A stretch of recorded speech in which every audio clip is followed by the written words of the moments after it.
Introduction: The Mastery of the Invisible Art. Welcome back, focused traveler of the awakened life. Step away from the blinding illusions of the modern marketplace and sit with me in the quiet laboratory of your own reason. You live in a culture that is profoundly obsessed with the idea of falling in love. You see it celebrated on every digital screen, you hear it in the pop songs, and you read about it in the endless romantic novels. Yet, despite this constant focus, you look around and you see a tragic pattern of failure. Relationships collapse into cold distance, marriages crumble into bitter arguments, and people live in a state of chronic, aching loneliness. You are told that love is a magical, accidental feeling that happens to you if you are lucky enough to find the right person. Yet, deep within your chest, you have begun to suspect that this passive waiting is a lie. You have begun to feel that love must be something you do, rather than something you feel. Let us travel across the decades to the mid-20th century and sit in the study of Erich Fromm, the social psychologist and philosopher who looked at human behavior with absolute, uncompromised clarity. He did not view love as a mysterious spell or a biological trap designed only for reproduction. He declared that love is an art, an active discipline that requires knowledge, effort, practice, and the development of your entire character. He famously observed that most people see the problem of love primarily as that of being loved, rather than that of loving, of one's capacity to love. They spend their short lives trying to become attractive commodities on the market, while remaining completely illiterate in the actual practice of connection. In this mini audiobook, we will discover the radical architecture of active loving according to Erich Fromm. We will dissolve the sentimental fairy tales of your culture and uncover the hidden psychological skills required to build an enduring bond.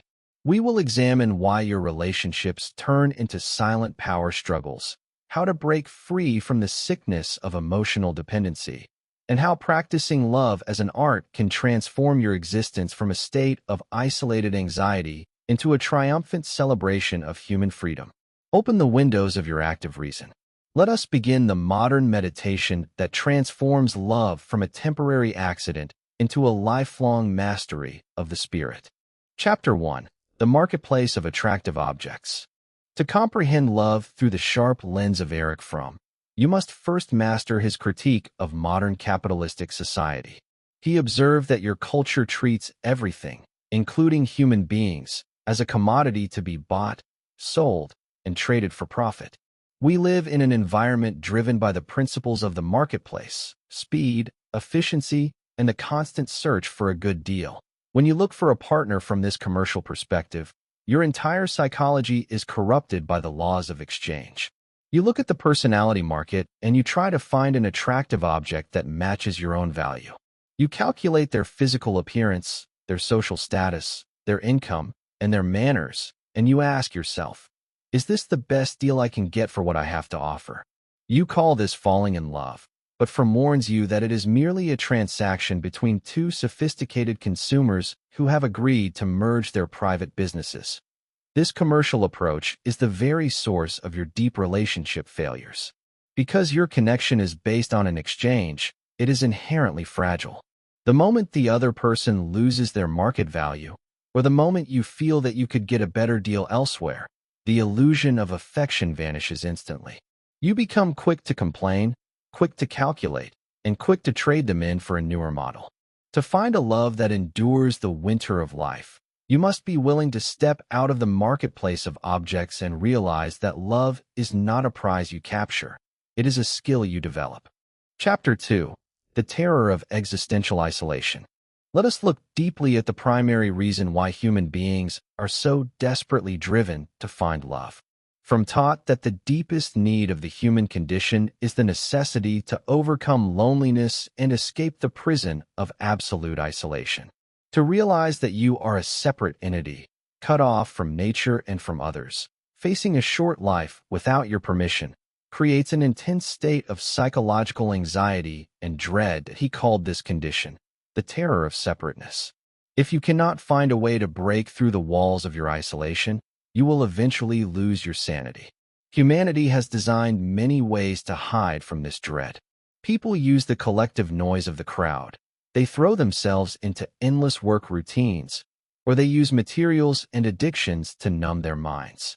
But Fromm warns you that all these solutions are temporary and artificial.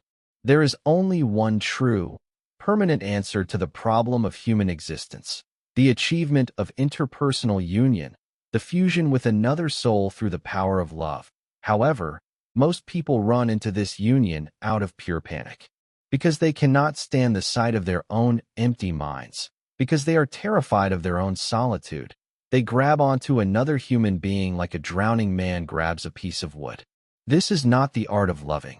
This is the dependency of the parasite. You do not love the partner. You are using them as an emotional medicine to cure your anxiety.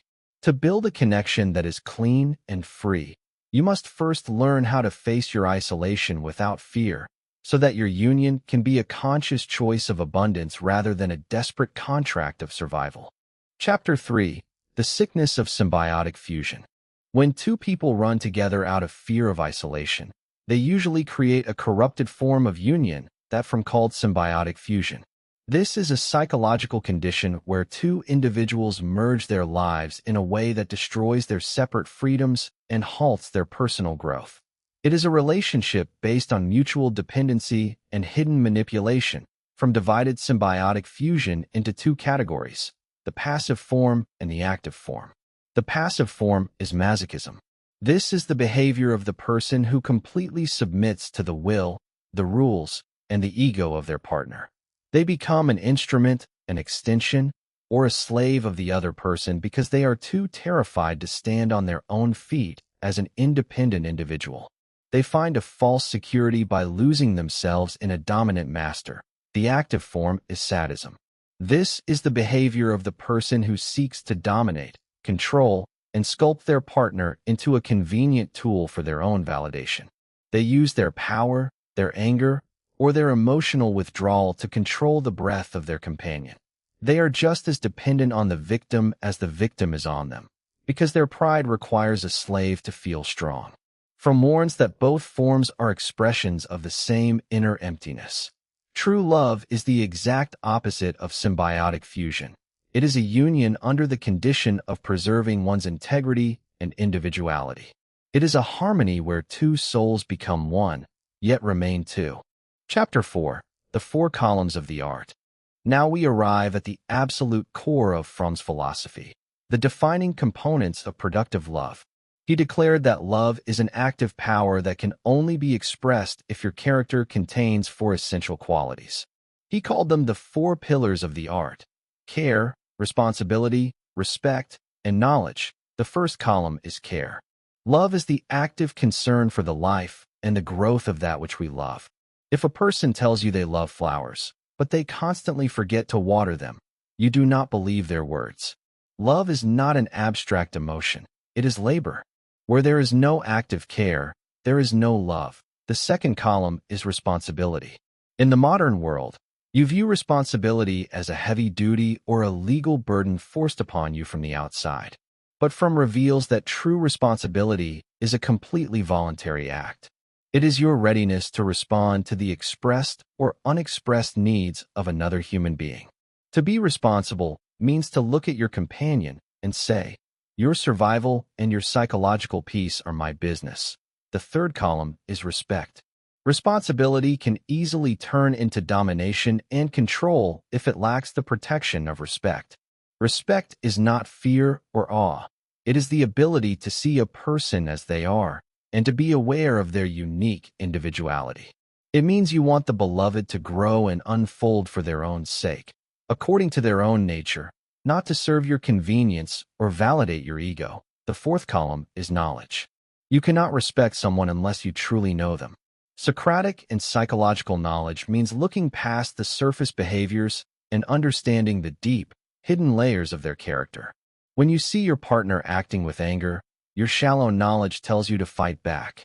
But your deep knowledge sees that their anger is a mask for a hidden fear or a deep sense of powerlessness. You address the wound, not the mask. Chapter 5: The Illusion of the Perfect Object. A major error that destroys human affection in the modern age is the obsession with finding the perfect object to love, while completely ignoring the cultivation of the faculty of loving. People treat love like painting. They believe they don't need to learn how to paint. They just need to walk through the world until they find a magnificent landscape, and the masterpiece will happen by itself. Fromm shatters this lazy illusion with absolute precision. He declares that love is an active faculty of the soul, an orientation of character that determines how you relate to the entire universe, not just to one specific human being. If you claim that you love only your partner, and you treat the rest of the world with indifference, greed, or coldness, your love is not love. It is merely an egotistical attachment, an enlarged selfishness shared by two people. When your faculty of loving is uncultivated, you will always fail, no matter how many perfect objects you find. You will move from one person to the next, believing that the magic faded because you made a mistake in your selection. You do not understand that the problem is not the scenery. The problem is your inability to paint. To practice the art correctly, your character must become oriented toward love as a permanent state of being. You must learn how to relate to life itself with care, responsibility, respect, and knowledge, so that when you stand before the beloved, your presence is a fountain of abundance rather than a vacuum of demands. Chapter 6. The Choice of Active Giving. What is the ultimate expression of love according to Fromm? It is the act of giving. In a materialistic society, people view giving as a sacrifice, a painful loss where you give up something you own and become poorer as a result. Fromm turns this commercial calculation upside down. For the productive character, giving is the highest manifestation of human power and wealth. Giving does not mean you hand over your material possessions or allow your boundaries to be crushed by the world. The most precious thing a human being can give is not money, but that which is alive within themselves. You give your joy, your interest, your understanding, your knowledge, your humor, and your sadness. By giving your life force into the life of another, you naturally elevate and enrich their spirit. And here is the beautiful secret of this act of giving. You cannot give life without receiving life in return. The care and the vitality you pour into your partner naturally bounce back into your own chest, filling your own cup to the brim. You do not give to receive a reward. The act of giving is itself your supreme pleasure, because it makes you feel alive, powerful, and connected to the great human collective. Love is a force that creates love. It is the active investment of your best energy into reality, ensuring that neither you nor the beloved remains a stagnant spectator of existence. Chapter 7. The Foundations of Self-Respect. Before you can practice this art of giving with a clean and productive mind, you must first examine how you treat your own being. Fromm wrote extensively on the concept of self-love, and he completely separated it from the sickness of selfishness. He observed that many religious and cultural rules make the mistake of teaching that loving yourself is a sin that prevents you from loving others. Fromm reveals that selfishness and self-love are actually complete opposites. The selfish person does not love themselves too much. They actually love themselves too little.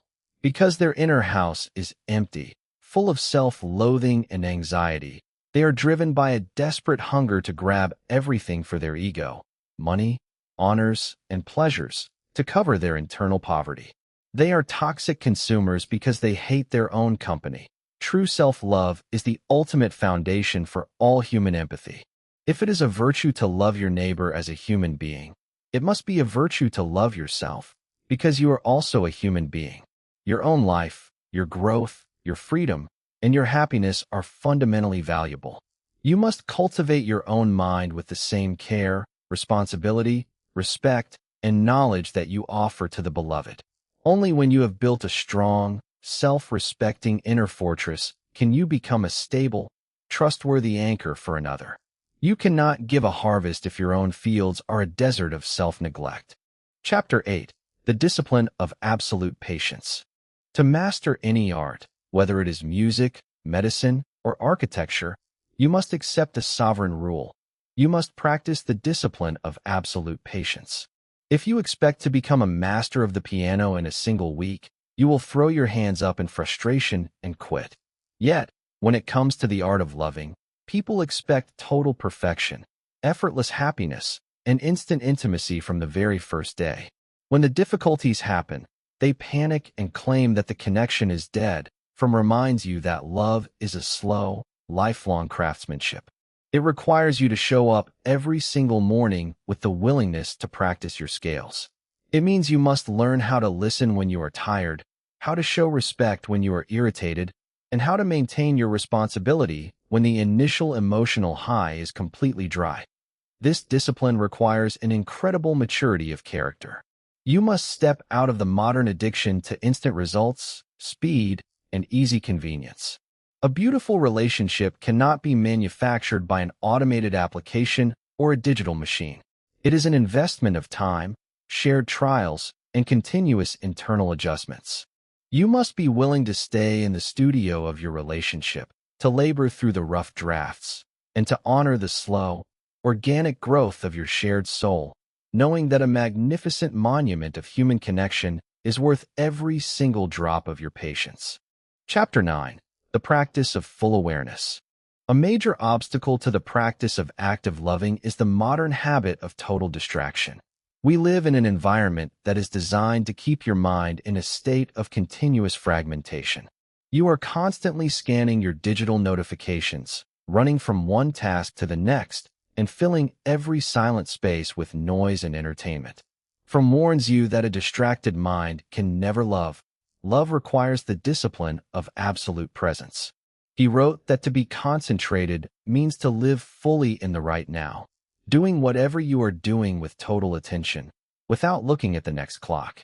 When you sit with your partner, you must look into their eyes with full awareness. You must turn off the machines, silence the internal noise of your work anxieties, and bring your absolute being to the conversation. This awareness allows you to detect the silent vibrations of your home. You notice when your companion's voice has a hidden tremor of stress. You see the shadow of fatigue across their face before they even complain. By bringing your full concentration to the relationship, you eliminate the illusions of drama and misunderstanding. You fill the emotional vacuum before it can turn into bitterness. Your presence becomes a holy sanctuary where the beloved feels completely seen, completely heard, and completely secure in the light of your unclouded attention. Chapter 10. The Freedom of Total Objectivity. To achieve the pillar of knowledge within your relationships, Fromm commands you to develop the psychological capacity for absolute objectivity. Most human beings look at the world through the distorted lens of their own narcissism. They do not see people as they actually are. They see them only as projections of their own fears, their own desires, and their own past wounds. When a narcissistic person experiences a conflict, they are completely incapable of objective analysis. If their partner is quiet, their narcissism immediately tells them, "This person is trying to punish me," or "They don't love me anymore." They spin an elaborate tragedy out of their own insecurities, weaponizing their thoughts against their home. They treat their companion like an actor in their private psychological theater. Objectivity is the ultimate weapon of liberation from this mental prison. It requires you to step outside of your own ego and look at reality with absolute, scientific clarity. You separate your thoughts from the actual events. You look at your partner's behavior and you say, "This is not about me. This is about their own internal weather today." By removing your narcissistic distortions, you gain the power to respond with true wisdom and compassion. You stop fighting imaginary monsters and start addressing the real needs of the human being next to you. Chapter 11. The School of Active Faith. Now we arrive at the spiritual engine that drives the art of loving, the practice of true, active faith. In the modern world, you view faith as a passive belief in a religious doctrine or an unproved statement. But Fromm defines faith as a fundamental quality of character. The courage to anchor your life on a conviction that is stable, even when the immediate appearances are contradictory, that in the realm of love, you must practice faith in 3 distinct areas. First, you must have faith in yourself, in the stability of your own values and your own capacity to love. Second, You must have faith in the potential of the beloved, the conviction that their character is fundamentally aligned with goodness and growth, even when they are having a difficult season of confusion or weakness. Third, you must have faith in the power of love itself, the certainty that your active giving will bear fruit in the universe, even if the material world does not reward you instantly. This faith requires an incredible internal courage. To have faith in love means you must be willing to expose your heart completely, to risk vulnerability, and to love without any external guarantees. If you are too terrified of being hurt, if you demand absolute safety before you show care, you will remain locked in the fortress of your own isolation. You must take the leap. You must trust the spiritual laws of nature, knowing that the only way to win the victory of connection is to invest your will into reality with an open and fearless hand. Chapter 12. The Moral Awakening of the Species. Let us close our deep, uncompromised meditation by looking at the grand moral destiny of Fromm's philosophy. He did not view the art of loving merely as a private therapeutic trick to make your domestic marriage more comfortable. He declared that the cultivation of the capacity to love is the ultimate historical necessity for the survival of the human species. That he observed that a society built entirely on the principles of capitalistic utility, competition, and mechanical consumption is a society that is naturally moving toward its own spiritual and physical destruction. It turns human beings into robots who are dead to empathy, blind to justice, and hollow within their chests. The only force that can save humanity from this mechanical winter is a radical moral awakening.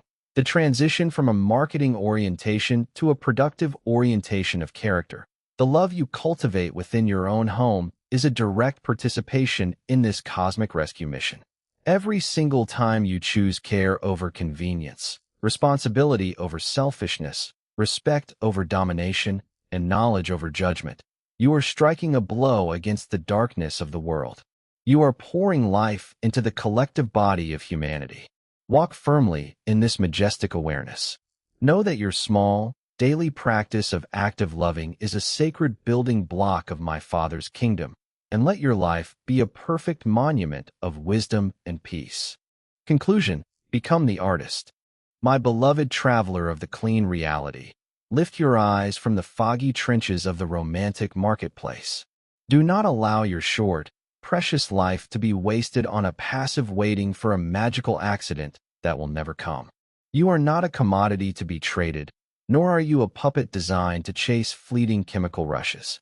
You are an active creator, capable of learning the highest art of existence. As you step back into the routine of your daily duties, carry the map of Fromm's mastery within your chest. Do not run away from the difficulties or the trials you meet in your connections. Use them as your studio to practice your scales. Build the 4 pillars of care, responsibility, respect, and knowledge into every corner of your home. Cultivate a noble self-love that anchors your spirit in absolute independent strength. Practice full concentration and objective vision in every conversation you hold. And take the brave leap of active faith with an open, non-possessive hand. You are not alone in this grand architecture of character. The same pure reason that has guided the greatest artists and seekers through the centuries is breathing clarity into your mind right now, breaking your chains, and inviting you into the mastery of life. Walk confidently in that light, and let the shadows of fear and isolation dissolve forever. Peace and absolute, creative stability be with you on the grand journey.